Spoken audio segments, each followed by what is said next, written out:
Hey guys, it's Nick. Welcome to another episode of T-365. If you're an MSP that leverages HaloPSA, stay tuned because in this video, I'm going to show you how to uniquely leverage the self-service portal and specifically the new user onboarding form with unique integration into Microsoft Power Automate so you can actually streamline and automate the entire user onboarding process as it relates to all of your Microsoft activity. So this is going to include our basic tasks like creating the user, signing a license, signing manager, adding them to the proper groups they need to be part of, as well as some unique workflows for any business systems access that might extend into a third party.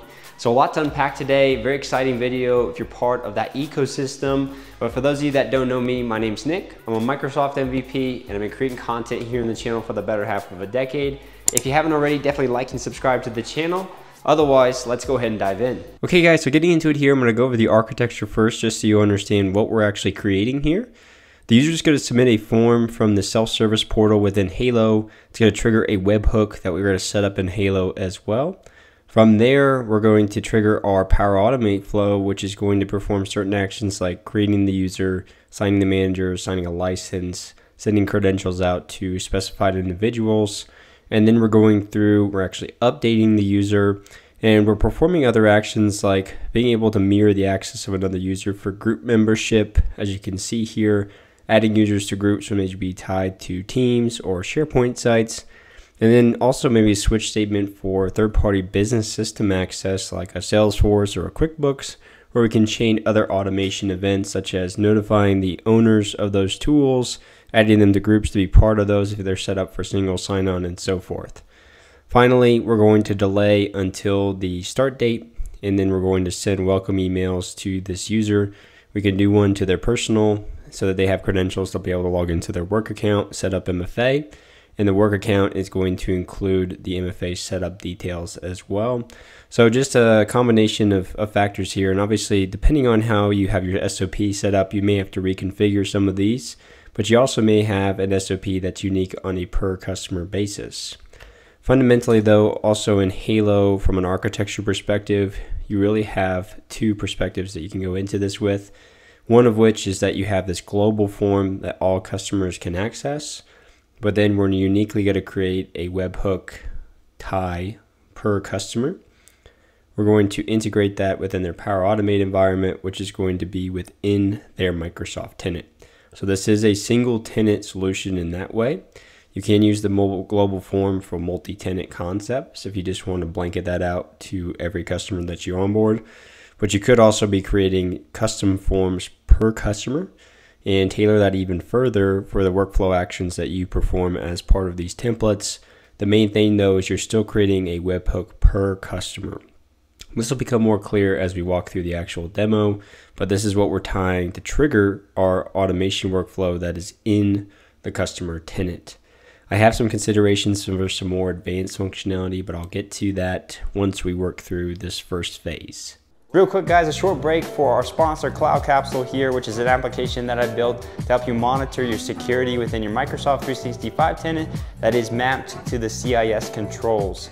This is something that you could leverage to perform security audits across your customers or your individual Microsoft 365 tenants, map it to CIS, and begin to have steps in mind to go perform a compliance uplift within these customer environments, as well as derive certain project revenue from them as well too. So if you haven't already, definitely check it out. You go to cloudcapsule.io and run a free assessment today to see what it's all about. On the Microsoft side, for the automation flow, you'll want to set up a service account that is going to be used for our connectors into Entra to be able to create users and groups. We're going to use a shared mailbox for Outlook and for sending out our auto-generated emails to the manager or to the user as far as their welcome message. This is an account I do like to tie to a service principal or service account in general, not a regular user, just because it's easier to audit and you want a separation of duties there in case that user that's tied to it ever leaves the organization, it breaks all your automations. So really you could call this something like automations at customerdomain.com. They will need to have a user admin group admin role, and they will need to be licensed with Power Automate Premium. You only need one license here, so you see this little diamond on this workflow, but we need that license in order to perform our webhook request. For this auto-generated Outlook email that's coming out, it's coming from a shared mailbox. So within your admin center, you can create a shared mailbox. I'm just using support@t-365.com as an example. You could call this something like no reply. You could call it employee lifecycle as something that uniquely designates it for these user onboarding workflows. And if we'll do offboarding in the future as well too. But that's another good call out here, just to have this shared mailbox that you can use.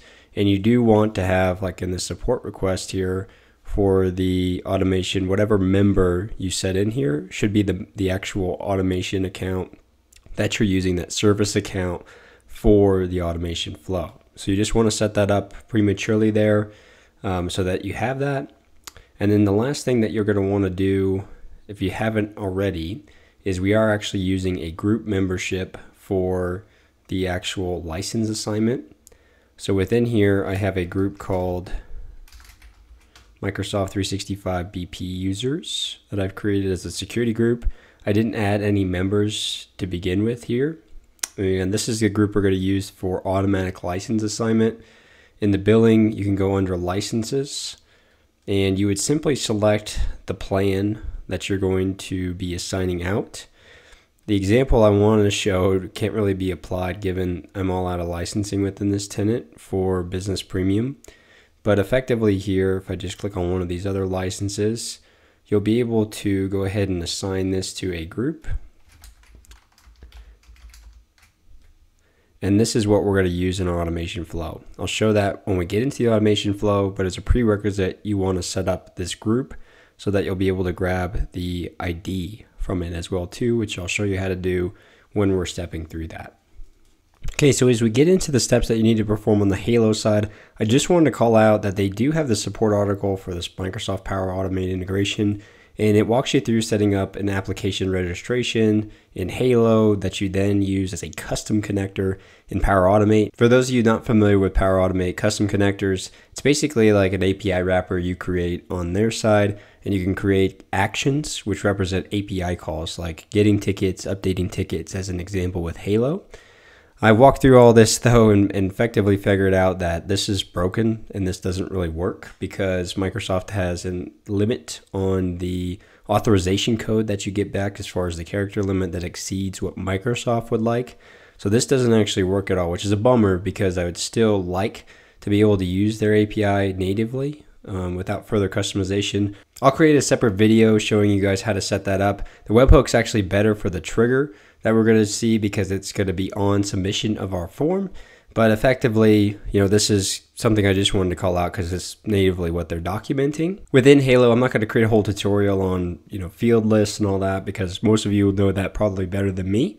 But effectively here, I've added some custom fields for things like mirrored access, business applications, Microsoft groups. I'm going to add one more just to make this demo a little bit more integrated here for the sake of learning. And under custom objects, I'm going to create custom field. And within here, I'm going to create a new field. I'm just going to call this manager. This is a text field for other columns that we create. Like if you wanted to do groups, you would do multi-select, things like that. I'm going to say the field type is anything. In this particular case, you might want to have some regex validation for an email that you're putting in. And so actually I'm going to call this manager email.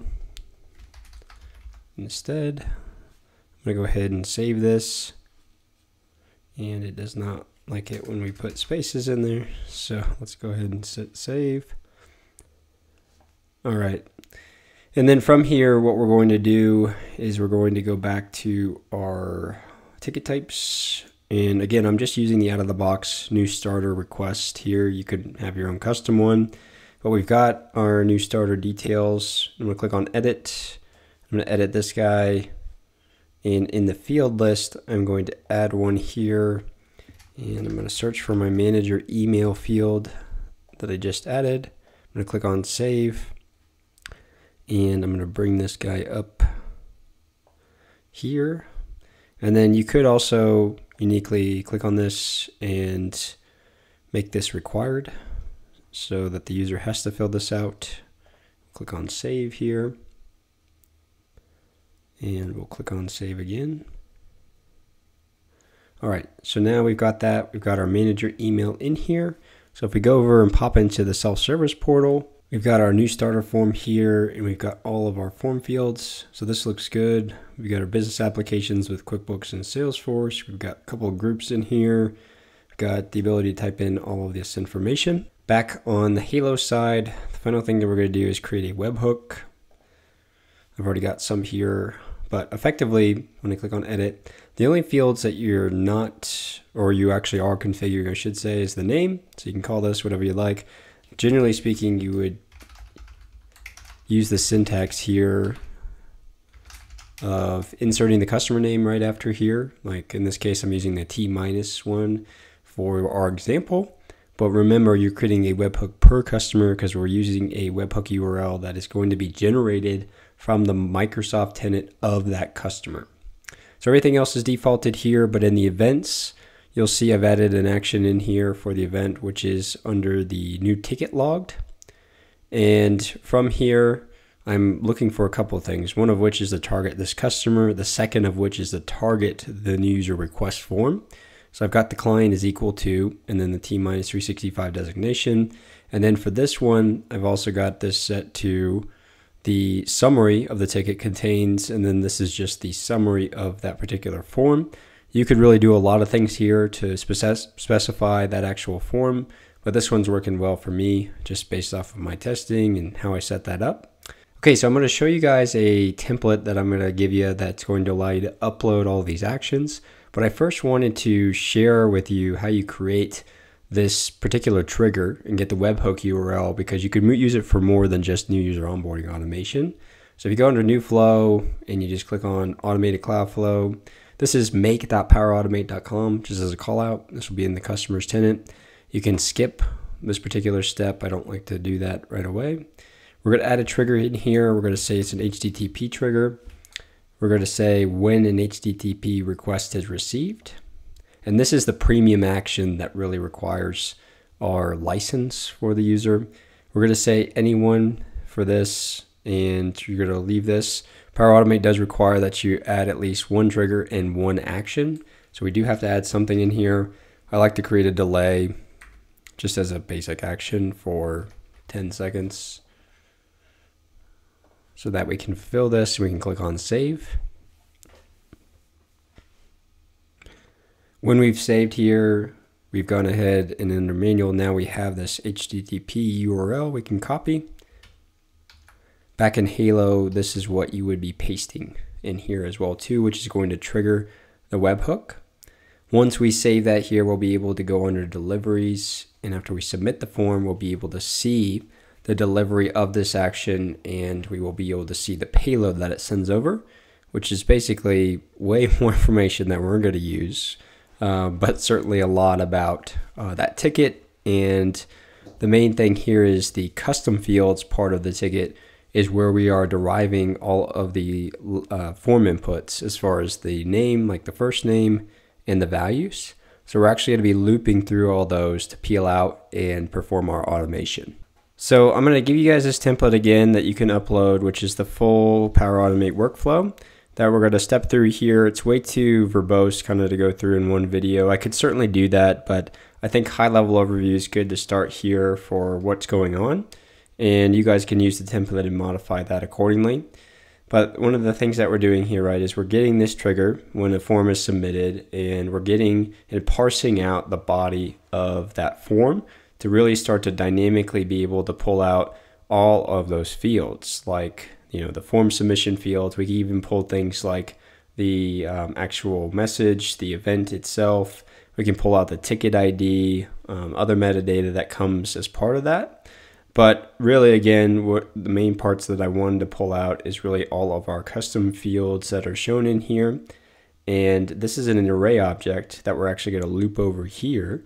But effectively, you know, the schema definition is basically telling Power Automate what type of field that you're going to get back. Is it an integer? Is it a Boolean? Things like that. And within Power Automate, we can dynamically begin to pass values in. So in this case, we're taking in the body of this trigger, and we got that through clicking into the dynamic fields and clicking on body here. So really what we want to do with this is you can actually upload the payload that we saw in Halo. If you go back here, after you trigger the flow by basically submitting the form, you'll be able to trigger the automation itself. And from here, you could copy this into the schema definition here if you really wanted to, right? But I'm only going to provide you the schema definition, so you don't need to do this. But all it's doing when you use a sample payload is it generates this on your behalf. I've just found it's a little faulty and you'll get into some errors, which is what I cleaned up for you. From here though, what we're doing is we're simply scoping all of the variables that we're going to use, and we're just using this action in Power Automate called variable, which is allowing us just to define a value. And so we're just setting all of the form fields here as far as the values that we're going to rip out to be able to create users and things like that within the Power Automate workflow. I'm going to add one in here just to show you as an example for what we're doing, which is the manager. So let me add a parallel branch here. And parallel branch, just as an FYI, if you're not familiar with Power Automate, basically allows you to run concurrent actions versus a chained event where the previous action has to finish and complete before the next action runs. So this is effectively what we're saying here, and we're going to call this manager email, which is what we named it in Halo. So we're going to set that here. This is a string value, so we'll set that as well. We're not going to add anything as the initial value just yet. The other thing though, now we're going to loop through the JSON body and set all these values, right, after we get done.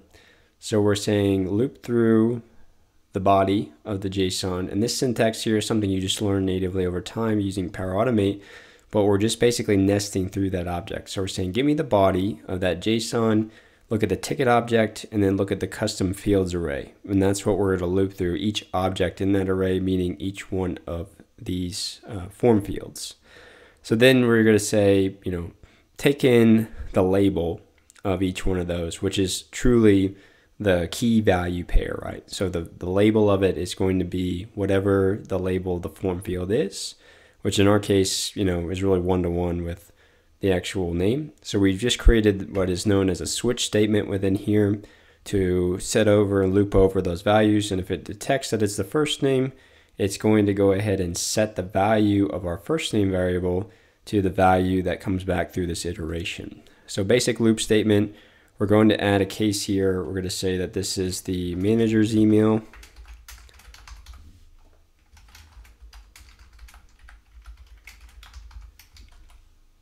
Again, the value, you know, we're looking for is that form field, which is manager email. And then you can copy actions in here in Power Automate so you don't have to look for them uniquely.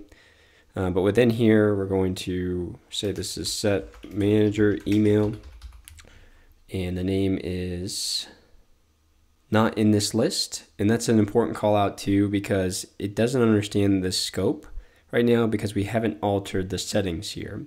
So whenever we say run after, we're going to select our actions. You'll notice all these are checked because it's, again, looping concurrently through these, but then it doesn't chain this event afterwards. So we need to add this one into its context.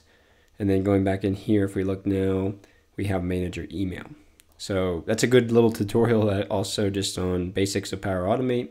But in the value here, we're going to just copy over what I have, because again, this syntax isn't changing. We're just looping over and we're getting the value of this particular field.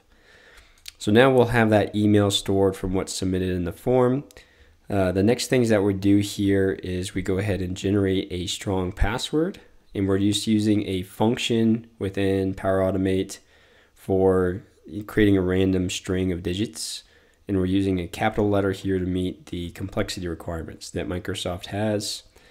We're also creating an empty array of groups, or basic empty array for distribution groups that we'll see. And if some of this stuff is overwhelming because you've never used Power Automate, just take a breath, because this has taken me years of learning to kind of get through this. I want to give you guys a template and some of the basics, but I can certainly do more tutorials on, you know, fundamentals of Power Automate if that's helpful as well.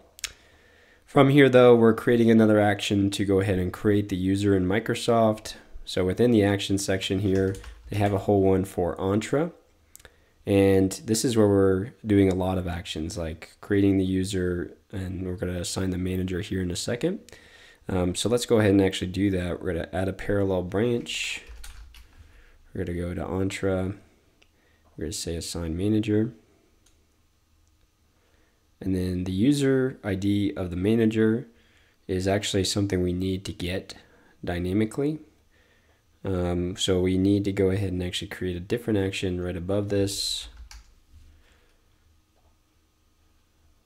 Not this guy. We are going to say get user. And in here, for this get user, we're going to get it based off their ID or principal name. So in our variables, we're actually going to get it by the manager email here.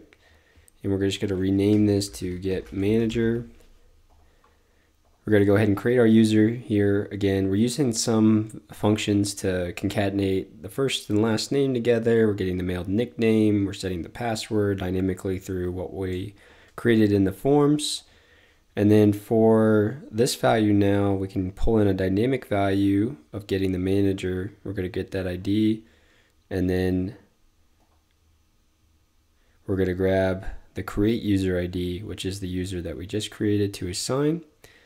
We're assigning a license through the GUID of the group ID. If we go back into our Microsoft environment, here if you go into the identity section, if we go into our groups here, we'll search for our license group, which is, I just call it BP users again, and we're going to grab this object ID. All right, and that's what you're going to see here. And this is the group that, again, is assigning licenses to users. So back in Power Automate, this is just what I'm hard coding there to assign the license. Again, I'll show you some more advanced functionality you could build in to be a little bit more dynamic with that and checking for licenses and assigning them manually versus a part of a group.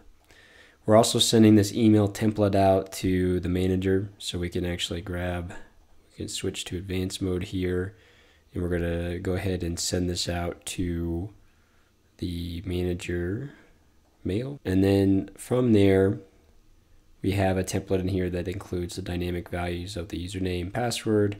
We're also setting a sensitivity label on top of this for encryption. That's a little bit beyond the scope of this video too, but can certainly have a follow-up on that. For the delay here, we're just going to again set our actions to include the context of assigning the manager. So we have this flow connected. We're delaying because generally speaking, you need stuff to propagate before you add additional attributes. So we're just saying we'll delay for 30 seconds. We're going to update the user based off their ID, and we're going to include things like their hire date, which is the starting date. We're going to get the mirrored groups of users that are coming in from the template as well too. And this one is basically kind of a loop within a loop. So it's a little bit more complex as well. We're basically saying, did we get any groups? And if we didn't, let's not do anything for this mirrored user. If we did though, let's loop through these groups and let's see if it's the dynamic group, because if it's dynamic, we don't want to do anything because it has syntax that automatically add users based off of the rules. We're going to check to see if it's a distribution group because we can't use the native Entra connector to add to distribution groups. It's more of an exchange function. So we're going to add these to a variable, which is a array that we set up for the distribution groups.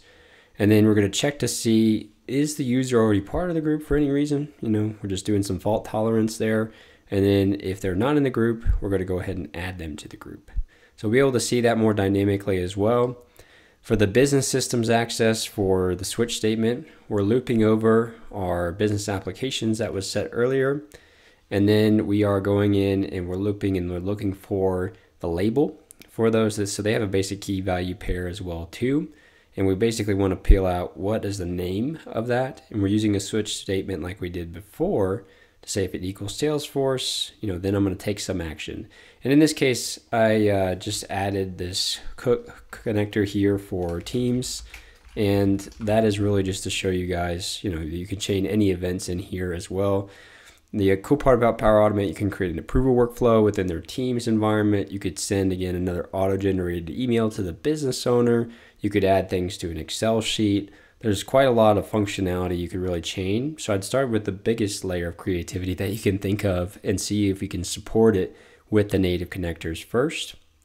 From there though, we're just delaying until the user start date, and we're using this function to convert it to UTC, and we're using the time zone, which you can change. And if you use convert to UTC, they'll give you a link that you can select your time zone.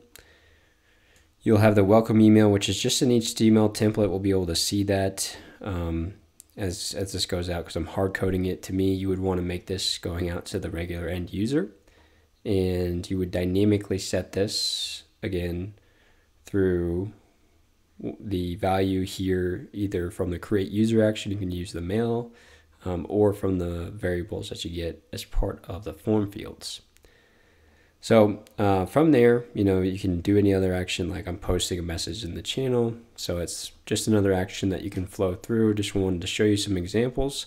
Let's go ahead and save this though, and I'll just show you this more end-to-end with actually submitting a form. And we'll see if we get any errors as well too. I'm kind of just doing this on the fly.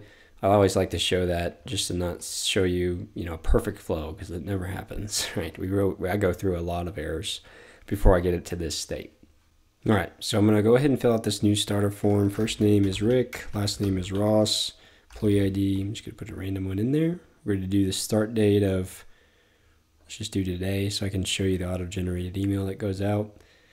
Rick Ross is gonna be our desired email. Manager email is gonna be me. Title's Master Chief, Department's Operations, mirror the axis of, I'm gonna put me as well too, just so you can see that. We're going to put in Salesforce and QuickBooks access, and then we're going to use Batcave as a group. You can fill out, you can obviously have a lot more details that are going to go into the ticket here, but those are just the ones that I wanted to show you guys as part of the submission. So we'll submit that. So now we've got our new ticket created in Halo. Let's pivot back into our Power Automate flow to see how that did. So back on the flow, if you go to the back button here, we'll see all of our runs in the run history, and this is in a running state right now. So if we click into it, be able to see the actions and what's going on right now as well. All right, so it's still stuck in the delayed status because it's waiting till the start date of the user. Well, we can see that it came through here and ran all these actions. It got the body, which is the payload that Halo sent over through that request. We parsed it out.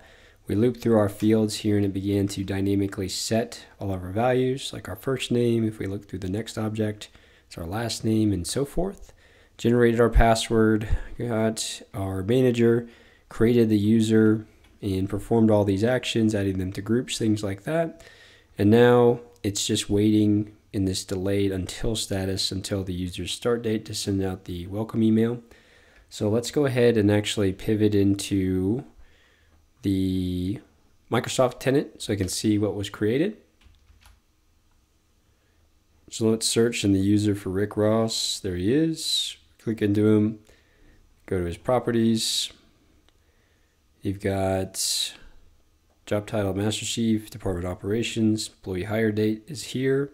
You could add a phone number, location, again, anything like that that you would want to have in here. Manager is Nick Ross because that's who I assigned in there. As part of that, group memberships, it also went in and mirrored the access of the user I set. So we got all those, including we also had the manual assignment to the BP users, which would license this user as well. And then in my email, I got the ticket logged in Halo. And then I also got this sent out because I'm the manager of this user. And we've got the Rick Ross, and we've got their credentials sent to us as well with our sensitivity label to encrypt the content. So all that looks like it went through as expected. So again, you guys can modify this template as you see fit. To go ahead and upload that, you can go into My Flows, and you'll get a zip file from me from my blog that you could import this package from. And you'll simply upload the package, and then you will modify the connectors with the service account that you have. I've showed that more in depth in my last video, put some helpful links on the blog. But that's how you would go ahead and import the package. Finally here guys, I want to talk about some healthy iteration that you could look to do in the future as well that's a little bit more advanced. Certainly could make this multi-tenant, getting into GDAP and all of that. If you went to that extent, I'd recommend using a tool like Roost to actually perform the workflow, because they'll have that native and additionally some of these other integrations that I'm going to speak to here in a second. But I think the integration at a certain extent could leave you wanting more, which is why, you know, in the future, might look to add more advanced functionality like creating the user in Halo. You know, we would use an HTTP request in the Power Automate flow to do that. You can use a Power Automate Azure Automation account, or I should just say Azure Automation account integration, which can use PowerShell. You're going to see that more uniquely when we do new or user offboard next week, and I show you how to use PowerShell to run exchange commandlets to hide a user from the gal and things like that. But one of the things, you know, you might have derived as a fallacy to this whole workflow is that if the group doesn't have any licenses left, then they're going to just be SOL effectively. So you really want to look up and see if there's any licenses available. You could do that within an integration with PowerShell. And if they are available, then you just proceed on to the next step, right? Either adding them to that group, or you could even proceed in the sense of assigning the license to the user. But if you didn't have one and you use Pax8 for licensing, you could integrate to the Pax8 API to add the license, wait and delay the workflow until there's enough provisioning time for that to populate, and then go ahead and assign the license to the user, right? So that's just some things where I see that the workflow in the vanilla form that it's in might break down, where you add a little bit additional functionality. The user password, you could actually integrate with Twilio, and you could send the SMS text to the user, which could be a cool native additional integration. And then specifically, I would just like to update the ticket, right? With what we did, what was done, any fault tolerance, you know, to handle any API errors, things like that, that would occur just for some basic QC, you know, around the whole workflow itself. So another HTTP trigger back into Halo to be able to perform those actions. Something I might work on in the future for you guys. I want to give an out-of-box version you can start with and give feedback on before getting into all of this, but just wanted to call it out here because I'm sure maybe as some of you guys were watching that, those could be questions that come up. Okay guys, that's everything I had for you today. Definitely check out my blog post, which will include the Power Automate template that we walked through today. You can use that, upload it, customize it as you see fit. But I hope this was helpful in understanding how you can streamline your automations as it relates to HaloPSA. If you have any questions or comments, feel free to leave those below. Otherwise, I'll see you guys next week.